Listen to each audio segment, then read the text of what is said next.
महाभारतं महाभारतं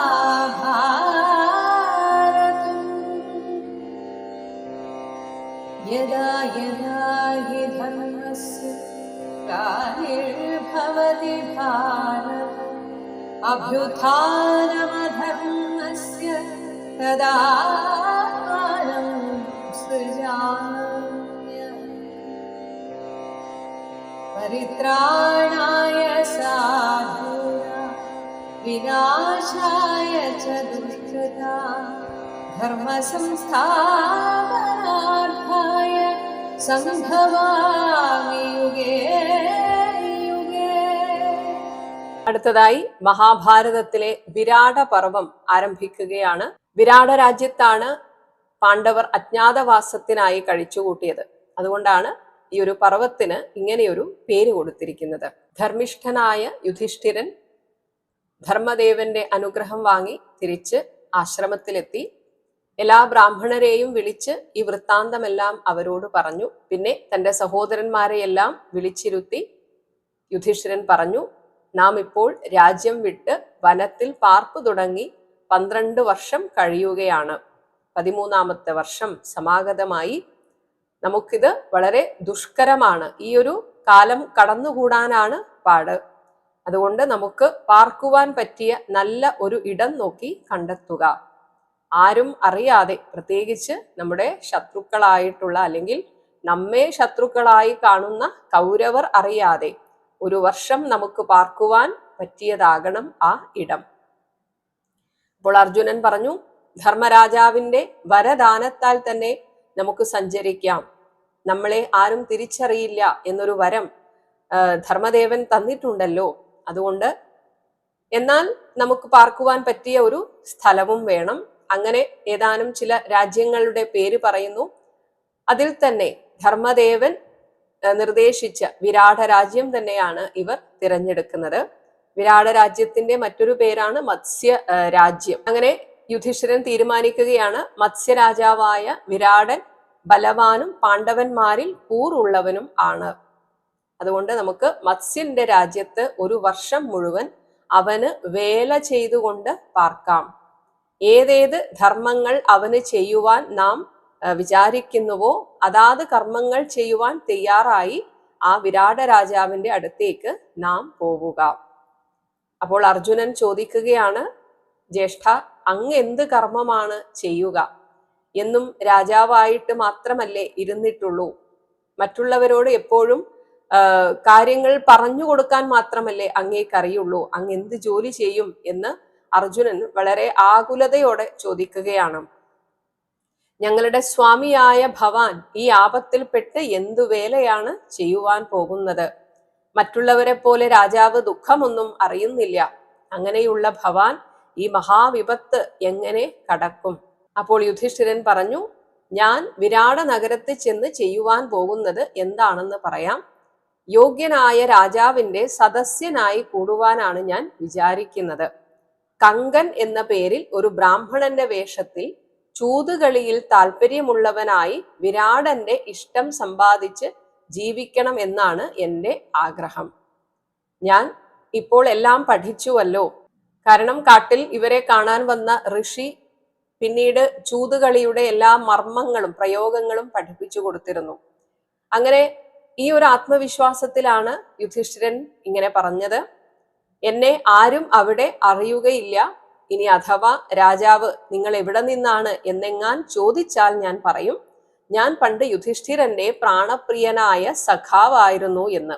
ഇതാണ് എന്റെ ഉദ്ദേശം എന്ന് പറഞ്ഞിട്ട് ഭീമനോട് ചോദിക്കുന്നു, ഭീമ, നീ വിരാടന്റെ ഗൃഹത്തിൽ എങ്ങനെ ജീവിക്കുവാനാണ് ഉദ്ദേശിക്കുന്നത്?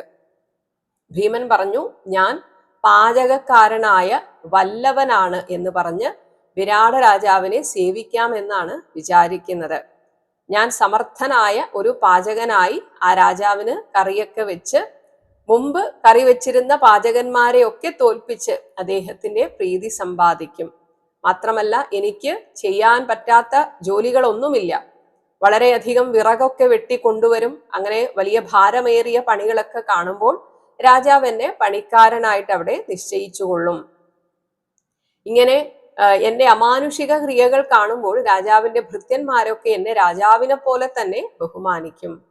അങ്ങനെ ഭക്ഷ്യം, അന്നം, രസം, പാനം മുതലായവ യഥേഷ്ടം വിനിയോഗിച്ച് രാജാവ് എന്നതുപോലെ തന്നെ ഞാൻ ജനങ്ങളുടെ പ്രീതി സമ്പാദിക്കും. ഇനി മല്ലന്മാർ രാജസന്നിധിയിൽ വന്നാൽ ഞാൻ അവരോട് മൽപ്പിടുത്തം നടത്തി രാജാവിനെ സന്തോഷിപ്പിക്കും. അങ്ങനെയുള്ള ദ്വന്ദ്വയുദ്ധത്തിൽ ഞാൻ ആരെയും കൊല്ലുകയില്ല, മറിച്ച് മരണം സംഭവിക്കാത്ത മട്ടിൽ ഞാൻ അവരെ അടിച്ചു വീഴ്ത്തിക്കളയും. എന്നിട്ട് ആ രാജാവ് എപ്പോഴെങ്കിലും എന്നോട് ചോദിക്കുകയാണെങ്കിൽ ആനക്കാരനായും കാളക്കൂറ്റന്മാരെ ബന്ധിക്കുന്നവനായും പാചകക്കാരനായും മല്ലനായും ഞാൻ യുധിഷ്ഠിര ഗൃഹത്തിൽ പാർത്തിരുന്നവനാണ് എന്ന് ഞാൻ അവരോട് പറയുന്നതാണ്. പിന്നീട് യുധിഷ്ഠിരൻ അർജുനനോട് ചോദിച്ചു, അർജുന, നീ എങ്ങനെയാണ് അവിടെ കഴിയുവാൻ ഉദ്ദേശിക്കുന്നത്? അപ്പോൾ പറഞ്ഞു, രാജാവേ, ഞാനൊരു ഷണ്ഡനാണെന്ന് പറഞ്ഞുകൊണ്ട് പ്രതിജ്ഞ നിറവേറ്റിക്കൊള്ളാം. ഇവിടെയാണ് ഉർവശി ശാപം ഉപകാരമാകുന്നത്. ഉർവശി ശപിച്ചിരുന്നു, നീ ഷണ്ഡനായി തീരും എന്ന് ശപിച്ചിരുന്നു. ആ ഒരു ശാപകാലമാണ് ഇനി വരാനിരിക്കുന്നത്. മറയ്ക്കുവാൻ എളുപ്പമല്ല എൻ്റെ ഞാൻ തഴമ്പുകൾ. ആ തഴമ്പുകൾ ഞാൻ കൈനിറയെ വളയിട്ട് മറച്ചുകൊള്ളാം. കാതുകളിൽ കനൽ മാതിരി ശോഭിക്കുന്ന കുണ്ടലങ്ങളിട്ടും കൈകളിൽ ശംഖുവളയിട്ടും നപുംസകമായി മുടി മെടഞ്ഞു കെട്ടി പെണ്ണിന്റെ വേഷം സ്വീകരിച്ച് ബൃഹന്നള എന്ന പേരിൽ പഴങ്കഥകൾ പറഞ്ഞ് രാജാവിനെയും അന്തഃപുര സ്ത്രീകളെയും ഞാൻ രമിപ്പിച്ച് അവിടെ വാഴാം. ആട്ടവും പാട്ടും കൊട്ടും വാദ്യവും പലതരത്തിൽ വിരാടന്റെ അന്തഃപുര സ്ത്രീകളെ ഞാൻ പഠിപ്പിക്കാം. ഞാൻ എൻ്റെ മായാവിദ്യ കൊണ്ട് ആളെ അറിയിക്കാതെ നാട്ടുകാർക്കും നല്ല നടപടി പറഞ്ഞു കൊടുത്ത് ഞാൻ എന്നെ മറച്ചുകൊള്ളാം. ഇനി എന്തെങ്കിലും ചോദിക്കുകയാണെങ്കിൽ യുധിഷ്ഠിര ഗൃഹത്തിൽ പാഞ്ചാലിയുടെ ദാസിയായിരുന്നു എന്ന് പറയുകയും ചെയ്യാം. ഇങ്ങനെ ഞാൻ വിരാട നഗരത്തിൽ സുഖമായി വിഹരിച്ചുകൊള്ളാം. പിന്നീട് നകുലനോട് ചോദിച്ചു, ഉണ്ണി നകുല, നീ ആ രാജാവിന്റെ രാജ്യത്ത് പോയി എന്ത് പണിയെടുത്താണ് ജീവിക്കുവാൻ പോകുന്നത്? കുമാരനായ നീ ഏറ്റവും ശൂരനും സുന്ദരനുമാണല്ലോ. അപ്പോൾ നകുലൻ പറഞ്ഞു, ഞാൻ വിരാട രാജാവിന്റെ കുതിരക്കാരനായിക്കൊള്ളാം. എനിക്ക് കുതിരകളെ പറ്റിയൊക്കെ നല്ല അറിവുണ്ട്. അവയെ രക്ഷിക്കുകയും ചെയ്യാം. എന്റെ പേര് ഗ്രന്ഥികൻ എന്ന് മാറ്റാം. ഈ കുതിര വിചാരിപ്പ് പണി എനിക്ക് വളരെ ഇഷ്ടമുള്ളതാണ്. ഭവാനെ പോലെ തന്നെ ഞാനും ഒരു കുതിരപ്രിയനാണ്. ആരെങ്കിലും ചോദിച്ചാൽ ഞാൻ മുൻപ് യുധിഷ്ഠിര രാജാവിന്റെ കുതിര വിചാരിപ്പുകാരനായിരുന്നു എന്ന് പറഞ്ഞുകൊള്ളാം. പിന്നീട് സഹദേവനോട് ചോദിച്ചപ്പോൾ സഹദേവൻ പറഞ്ഞു, ഗോ സംരക്ഷകനായി ഞാൻ പശുക്കളെ മേയ്ക്കുവാനും പരീക്ഷിക്കുവാനും പറ്റിയവനായി നിന്നുകൊള്ളാം. അതിനുള്ള കഴിവെനിക്കുണ്ട്. തന്ത്രിപാലൻ എന്ന് ഞാൻ പേർ സ്വീകരിക്കാം.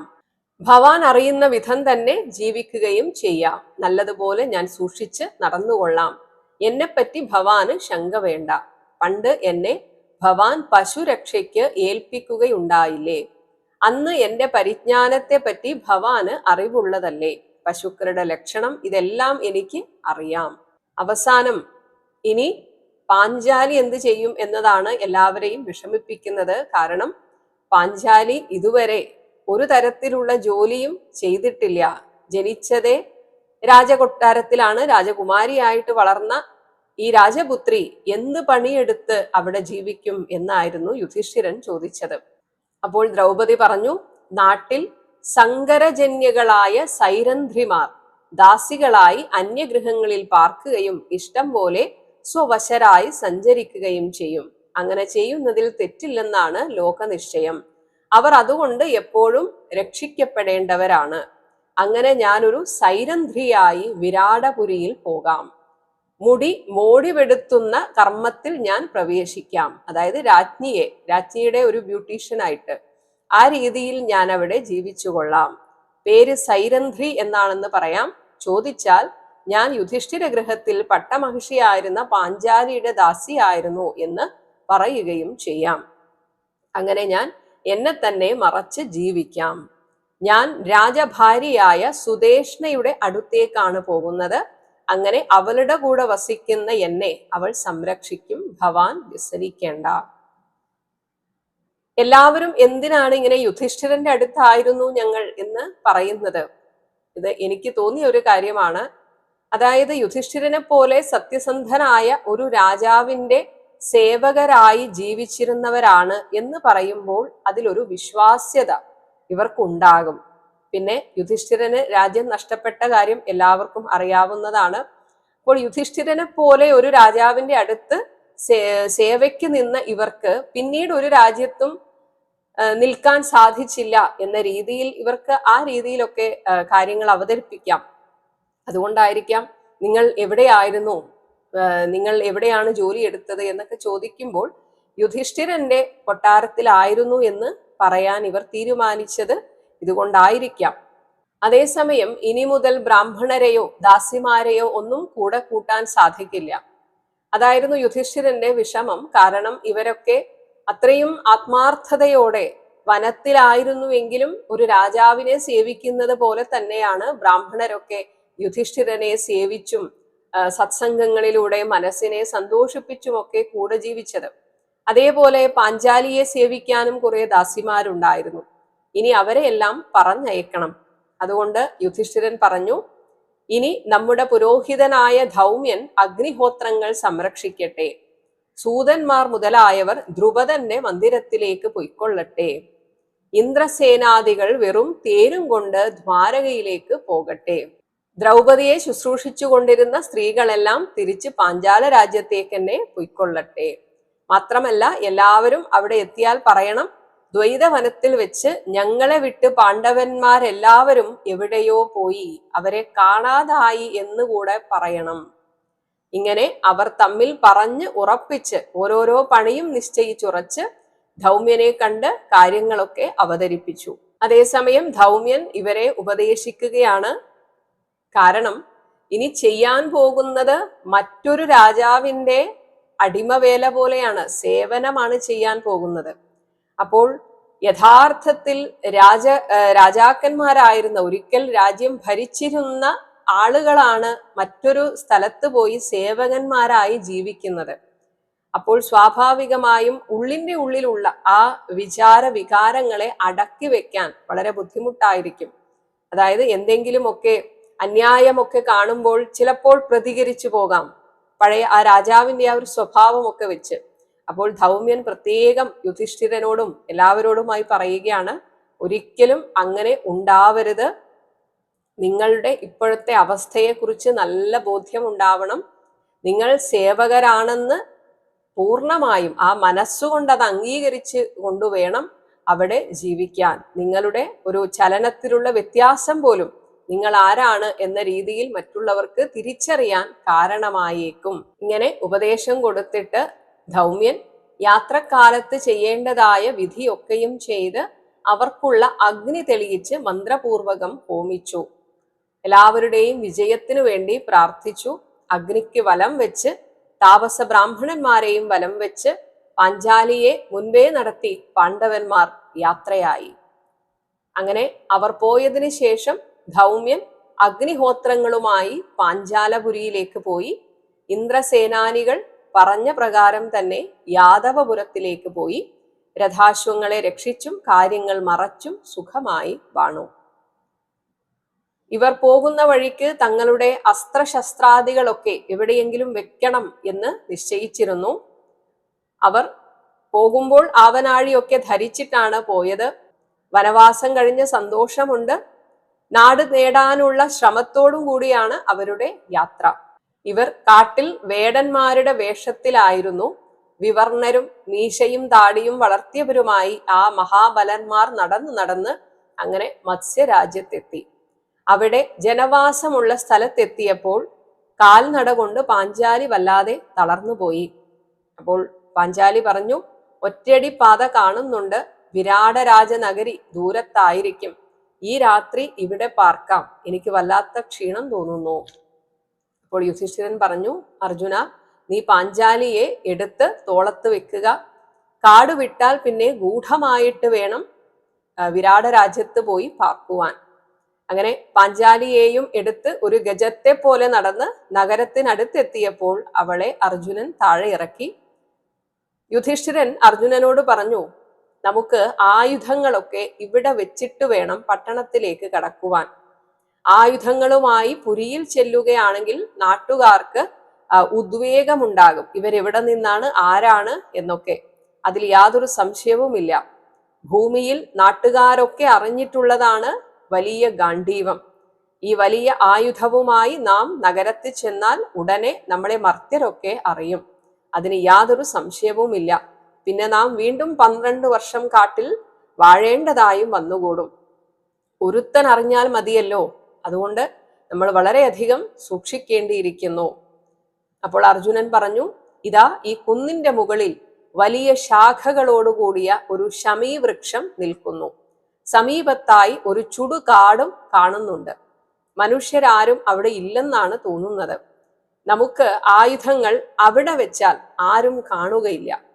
ഈ വൃക്ഷം വഴിയിൽ നിന്ന് അകന്ന് മുകളിലാണ് താനും. മാനും പുലികളും ഒക്കെ കൂടുന്നതാണ് ആ സ്ഥലം. വിശേഷിച്ചും ഭയങ്കരമായ ചുടുകാടിന്റെ അടുത്താകയാൽ ജനങ്ങളുടെ സഞ്ചാരം കുറഞ്ഞിരിക്കും. അങ്ങനെ നമ്മുടെ ആയുധങ്ങൾ ഈ ശമീവൃക്ഷത്തിൽ മറച്ചുവെച്ച് നമുക്ക് നഗരത്തിൽ ചെന്ന് ഭയം കൂടാതെ വിഹരിക്കാം. എല്ലാവരും അവരവരുടെ വില്ലിന്റെ ഞാൺ അഴിച്ചു വെച്ചു. പിന്നീട് തിളങ്ങുന്ന നീണ്ട വാളുകളും വിലയേറുന്ന ആവനാഴികളും പലതരം ശരങ്ങളോടും വില്ലോടുകൂടി തന്നെ വെച്ചു. അതിനുശേഷം യുധിഷ്ഠിരൻ നകുലനോട് ആജ്ഞാപിച്ചു, ഈ ശമീവൃക്ഷത്തിന്റെ മുകളിൽ കയറി ഈ വില്ലുകൾ വെച്ചുകൊള്ളുക. കൽപ്പന പോലെ നകുലൻ മരത്തിന്മേൽ കയറി അതിന്റെ കോടരത്തിൽ വില്ലുകളും മറ്റും വെച്ചു. അതിന് പഴുതായി കണ്ട ദിവ്യരൂപങ്ങൾ, മഴ പെയ്താൽ നനയുമെന്ന് തോന്നിയിരുന്നവ എല്ലാം കയറുകൊണ്ട് ഭദ്രമായി ചുറ്റിക്കെട്ടി അടച്ചു. ഉടനെ പാണ്ഡവന്മാർ ഒരു ശവശരീരം, അവിടെ അടുത്ത് ചുടുകാടാണെന്ന് പറഞ്ഞല്ലോ, അപ്പൊ അവിടെ നിന്ന് ഒരു ശവശരീരം എടുത്തിട്ട് ദൂരെ നിന്ന് കാണാവുന്ന വിധത്തിൽ ആ മരത്തിൽ കെട്ടിത്തൂക്കി. കാരണം ഈ ആരെങ്കിലും ആ വഴി വരുമ്പോൾ മനുഷ്യർ ആ ശമീവൃക്ഷം ദൂരെ നിന്ന് കണ്ടാൽ തന്നെ ഒഴിഞ്ഞു മാറിപ്പോകണം. അതിൽ ശവം നിൽക്കുന്നുണ്ട്, ദുർഗന്ധമുണ്ട് എന്ന് പറഞ്ഞ് ഒഴിയണം. ഇതായിരുന്നു അങ്ങനെ ഒരു ശവം കെട്ടിത്തൂക്കിയതിന്റെ ഉദ്ദേശം. ഇങ്ങനെ തങ്ങളുടെ അസ്ത്രശസ്ത്രാദികളൊക്കെ ആ ശമീവൃക്ഷത്തിൽ കെട്ടിത്തൂക്കി വെച്ചതിന് ശേഷം അവർ തൽക്കാലത്തേക്ക് കുറച്ച് നാമങ്ങൾ, കാരണം പോകുന്ന വഴിക്ക് ആട്ടിടയന്മാരൊക്കെ കാണുന്നുണ്ടായിരുന്നു, അങ്ങനെ തൽക്കാലത്തേക്ക് അവരോടൊക്കെ പറയാൻ ഇവർ സ്വീകരിച്ച നാമങ്ങളായിരുന്നു ജയൻ, ജയന്തൻ, വിജയൻ, ജയത്സേനൻ, ജയൽ ബലൻ, ഇങ്ങനെയൊക്കെ. കാരണം ആട്ടിടയന്മാരൊക്കെ കാണുമ്പോൾ വിശേഷങ്ങൾ ചോദിക്കുമ്പോൾ പേര് ചോദിക്കും. അങ്ങനെ അവരോടൊക്കെ വിശേഷങ്ങൾ പറഞ്ഞാണ് പിന്നീട് അവർ മഹാപട്ടണത്തിലേക്ക് കയറിയത്. അങ്ങനെ ആ രാഷ്ട്രത്തിൽ 13ാമത്തെ വർഷം അജ്ഞാതവാസത്തിനായി അവർ നടന്നു. മഹാഭാരതം മഹാ